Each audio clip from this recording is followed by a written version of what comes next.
नमस्कार मु जितेन्द्र आपण मानक स्वागत करुच्ची दैनिक न्यूज ओडिया चैनल को।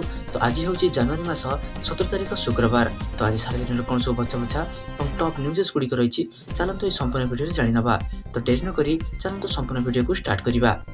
घन कुहुड़ी नहीं विभिन्न जिला पाणीपाग विभाग पक्षर सतर्क सूचना जारी। तो चलो देखि नवा संपूर्ण अपडेट कौन रही। भुवनेश्वर आंचलिक पाणीपाग विज्ञान केन्द्र पक्षर राज्यर विभिन्न जिला पाणीपागर पूर्वानुमान और सतर्क सूचना जारी कर आसंता 2 दिन धरी राज्यर अनेक जिले में घन कुहुड़ी आंचलिक पाणीपाग विज्ञान विभाग पक्षर येलो वार्निंग जारी होइछि। पाणीपाग विभाग पूर्वानुमान अनुसार जनवरी 18 तारिख अर्थात सकाळ 8:30 पर्यंत सुंदरगढ़, केन्दुझर, कलाहांडी, कंधमाल, नयागढ़ और झारसुगुड़ा जिलार गोटे किंवा 2टी स्थान में घन कुहुड़ी होबार संभावना अधिक रही।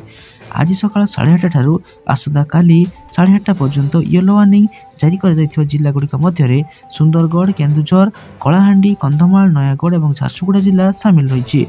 सब जिले में गोटे किंवा 2टी स्थान में घन कुहुड़ी होबार संभावना अधिक रही। सेपरि गंजाम, गजपति, पुरी, खोर्धा, कटक, जगतसिंहपुर, केन्द्रापड़ा, जाजपुर, ढेंकानाल और अनुगुल जिलार गोटे किंवा 2टी स्थान में घन कुहुड़ी होबार संभावना अधिक रही। तो चलो देखिए परवर्ती अपडेट कौन रही। जनवरी 18 तारिख भितरकनिकार पक्षी गणना आरंभ। जनवरी 18 तारिख भितरकनिकार पक्षी गणना आरंभ कर राजनगर बनखंडर राजनगर, कनिका, गहिरीमथा, महाकालपड़ा और कुजंग 5टी रेंज में यह पक्षी गणना कार्य अनुष्ठित हो।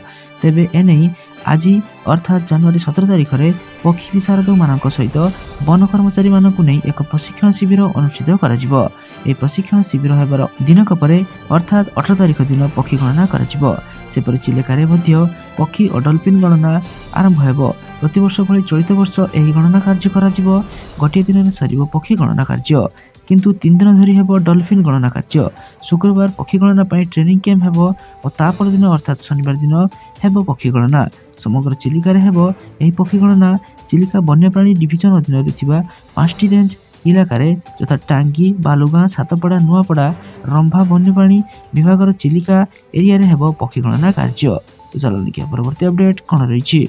ओडिशार विद्यालय स्तर में लागू हो जातीय शिक्षानीति NEP।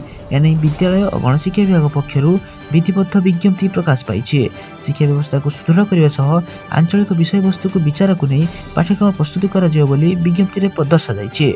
तेबे आसंता शिक्षा वर्ष NEP रे हेबो पाठपढ़ा। एने सूचना देइछंती गणशिक्षा मंत्री नित्यानंद गंड। ता सहित जनवरी 21, 22, 23 तारिख में एने वर्कशॉप अनुष्ठित हो। नूतन शिक्षानीति ओडिशा लागू हेले ओडिशा स्कूल पाठपढ़ा वैप्लविक परिवर्तन आसियो बोली कहिसंती गणशिक्षा मंत्री। NEP लागू द्वारा स्कूल शिक्षार वर्तमान 10th और +2 ढांचा को परिवर्तन कर बदल 5+3+3+4 शिक्षणीय और पाठ्यक्रम ढांचा लागू हो। अर्थात 3 वर्ष बयसर पिलामाने स्कूल जीवे 3 ରୁ 8 वर्ष बयसर पिलामानक पई खेलभित्तिक शिक्षादान उपर मध्ये गुरुत्व दिया जाइछि। तो चलो देखिए परवर्ती अपडेट कौन रही। ओडिशा रे HMPV आक्रांत चिन्हट खबर उपरे बड़ सूचना देले जनस्वास्थ्य निर्देशक। तो चलो देखिए संपूर्ण अपडेट कौन रही। राज्य में HMPV आक्रांत चिन्हट होई नाहंती। तेबे खर्दा काईपदा अंचल जड़े HMPV रोगी चिन्हट होइथिबा खबर भाइराल प्रसंग में प्रतिक्रिया रखी जनस्वास्थ्य निर्देशक डॉक्टर नीलकंठ मिश्र बड़ सूचना देइछंती। से कहिसंती राज्य में HMPV आक्रांत चिन्हट होई नाहंती। जेतिकी नमूना HMPV परीक्षा पई पठा जाइछि से सब नेगेटिव आसीछि। भयभीत होबार आवश्यकता नहीं। साधारण थंडा ज्वर भली यार लक्षण अटे। तेणु भय करिवार आवश्यकता नहीं बोली जनस्वास्थ्य निर्देशक सूचना देइछंती। चलो देखिए परवर्ती अपडेट कौन रही। खूब शीघ्र बढ़ी पारे अंगनवाड़ी कर्मी मानक दरमा। एने केंद्र कैबिनेट रे दाबी रखिछंती उपमुख्यमंत्री प्रभाती परिडा। यार उपरे केंद्र महिला और शिशु कल्याण मंत्रालय विचार करछंती बोली से सूचना देइछंती। दरमा वृद्धि नहीं केंद्र महिला और शिशु कल्याण मंत्रालय रे दाबी रखिछंती उपमुख्यमंत्री प्रभाती परिडा। राजस्थान उदयपुर रे आयोजित चिंतन शिविर कार्यक्रम में जोगदे केंद्र सरकार आगे यहीपरि प्रस्ताव रखिछंती ओडिशा महिला और शिशु विकास मंत्री। जदि उपमुख्यमंत्री दाबी उपर मोहर बाजे ताहले अंगनवाड़ी कर्मी मानकर सर्वाधिक सक्षम हेबे। एहासह कार्यरत महिला निमंते हॉस्टेल व्यवस्था पई केंद्र सरकार आगे प्रस्ताव रखिथिबा नै प्रतिक्रिया रखिछंती उपमुख्यमंत्री प्रभाती परिडा। चलो देखिया परवर्ती अपडेट कौन रही। योग्य राशन कार्ड हिताधिकारी माने E-KYC करबा जरूरी अटे। आसिला नुआ गाइडलाइन। चलन देखा संपूर्ण अपडेट कौन रही राज्य योग्य राशन कार्ड हिताधिकारी मैंने आधार कार्ड इकेवाईसी करने जरूरी अटे। इकेवाईसी कर 70तम स्थिति विषय जानापी foododisha.in portal your KYC status उपरे क्लिक करंतु। इकेवाईसी संबंधित समस्त तथ्य आपण एही क्लिक कला परे जानि परिबे।